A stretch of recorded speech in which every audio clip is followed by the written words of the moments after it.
Breaking news. POCSO కేసులో arrest అయి జైల్లో ఉన్న బండి భగీరథ్ను కస్టడీకి తీసుకున్నారు పేట్ బషీరాబాద్ పోలీసులు. నిన్ననే మేడ్చల్ కోర్టు భగీరథ్ను 3 రోజుల కస్టడీకి ఇచ్చింది. పోక్సో కేసులో బాలిక ఆరోపణలు, రాజీ కోసం డబ్బుల వ్యవహారం పైన విచారణ చేయనున్నారు. చర్లపల్లి జైలు నుంచి భగీరథ్ను స్టేషన్ కు తరలించారు పేట్ బషీరాబాద్ పోలీసులు.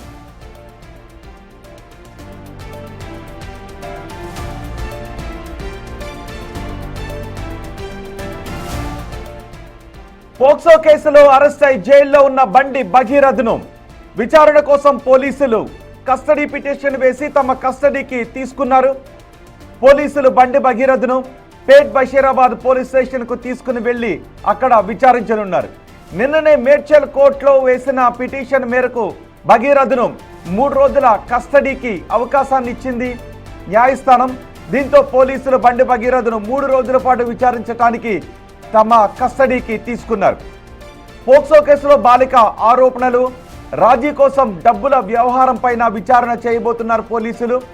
బాలిక అందులో పేర్కొన్న విధంగా ఎక్కడెక్కడికి ఎప్పుడెప్పుడు ఆ బాలికను తీసుకుని వెళ్ళాడు, ఏ ఉద్దేశంతో ఆ బాలికను అక్కడ తీసుకుని వెళ్ళాడు, ఫామ్ హౌస్కి ఎలా తీసుకుని వెళ్ళాడు, ఈ వివరాలన్నీ పోలీసులు సేకరించనున్నారు. బహుశా ఎక్కడెక్కడికి తీసుకుని వెళ్ళాడు అనే విషయాన్ని కూడా బండి భగీరథ్ను తీసుకుని వెళ్ళి మరి విచారించే అవకాశం ఉండొచ్చు అనే చర్చ కూడా జరుగుతోంది. బండి భగీరథ్ను పోలీసులు పేట్ బషీరాబాద్ పోలీస్ స్టేషన్కి తీసుకెళ్తున్న దృశ్యాలు మీరు చూస్తున్నారు. బండి భగీరథ్పై పోక్సో కేసు నమోదు కావడంతో ఇది తెలుగు రాష్ట్రాల్లోనే కాదు, దేశవ్యాప్తంగా సంచలనంగా మారింది, చర్చనీయాంశంగా మారింది.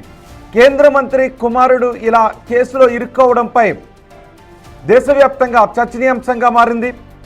పోలీసులు ఈ కేసులో బండి భగీరథ్ను కస్టడీకి అడగటం లేదు అనే విమర్శలు కూడా ప్రతిపక్షాల నుంచి ఎదుర్కోవాల్సి వచ్చింది. పోలీసులు ఎట్టకేలకు బండి భగీరథ్ను తమ కస్టడీకి తీసుకున్నారు న్యాయస్థానం అనుమతితో. ఇప్పుడు ఈ కేసులో ఏం తేలబోతోంది, పోలీసులు బండి భగీరథ్ను ఏ విధమైన క్వశ్చన్స్ బండి భగీరథ్ ముందు ఉంచబోతున్నారు, దానికి బండి భగీరథ్ ఏం సమాధానాలు చెప్పబోతున్నాడు. ఇప్పటికే బండి భగీరథ్ బాలికపై కేసు పెట్టాడు. పోక్సో కేసు నమోదు కావడానికంటే ముందే బాలిక పైన, బాలిక తల్లిదండ్రుల పైన తనను 5 కోట్ల రూపాయలు డబ్బులు డిమాండ్ చేస్తున్నారు అంటూ పోలీసులు కేసు పెట్టాడు. ఇప్పుడు అదే విషయాన్ని బండి భగీరథ్ పోలీస్ కస్టడీలో విచారణలో చెబుతాడా, లేదు పోలీసులకు ఏదైనా కొత్త విషయాలు బండి భగీరథ్ విచారణలో తెలిసే అవకాశాలు ఉన్నాయా అనే విషయంపై ఆసక్తి కనిపిస్తోంది. పూర్తి సమాచారం అందించడానికి మా ప్రతినిధి రానా మనకు అందుబాటులో ఉన్నారు. రానా, ఏ క్వశ్చన్స్ ఇప్పుడు బండి భగీరథ్ని 3 రోజుల కస్టడీలో వేయబోతున్నారు, ఏ ఆధారాలు పోలీసులు సేకరించాలని అనుకుంటున్నారు?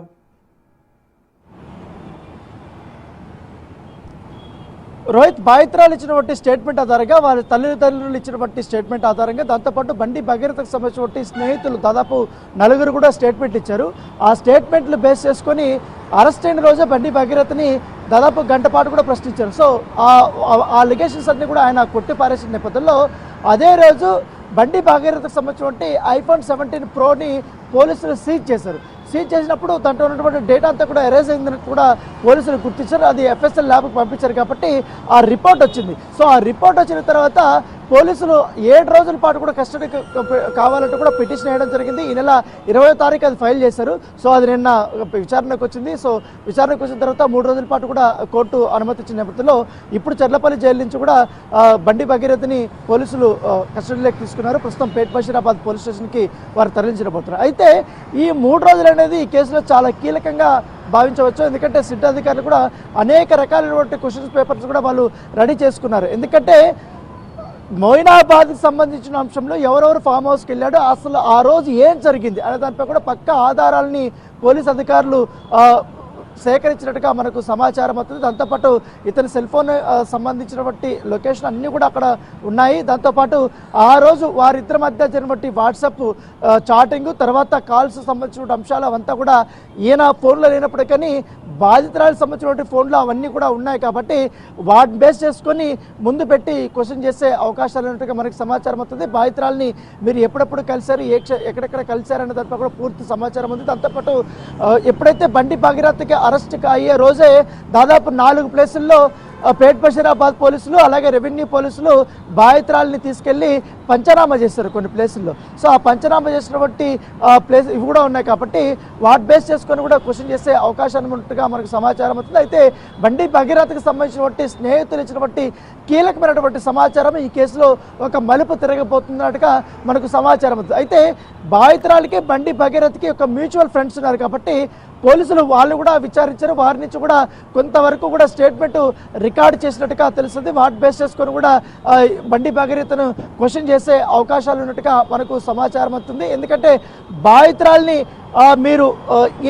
ఏ మాటలు చెప్పి మీరు పెళ్లి చేసుకోవాలనుకున్నారా, లేకపోతే ఏంటి, ఎట్లా మీరు పరిచయం చేసుకున్నారు, మీ మధ్య బాంధవ్యం ఏ రకంగా ముందుకెళ్ళింది అన్న దానిపై కూడా ఇతని నుంచి క్వశ్చన్ అడుగుతూనే అంటే ఎందుకంటే ఆల్రెడీ బాధితురాలు అన్ని రకాలైనటువంటి ఆన్సర్స్ చెప్పేసింది. అంటే 2 స్టేట్మెంట్లు ఆమె ఇచ్చినటువంటి సందర్భం కూడా కనపడుతుంది. సో మెయిన్ దాన్ని బేస్ చేసుకొని ఈ 3 రోజుల పాటు కూడా అతన్ని క్వశ్చన్ చేయబోతున్నట్టుగా మనకు సమాచారం అవుతుంది. అయితే సాక్ష్యాలు తారుమారయ్యే అవకాశాలు ఉన్నాయి కాబట్టి ఆల్రెడీ దీంట్లో చాలా వరకు కూడా ఎరేజ్ అయ్యాయి కాబట్టి దాంట్లో వచ్చేటువంటి ఎంతవరకు రికవర్ అయ్యారో చూసిన తర్వాత దాన్ని బట్టి బేస్ చేసుకుని క్వశ్చన్ చేయబోతున్నారు.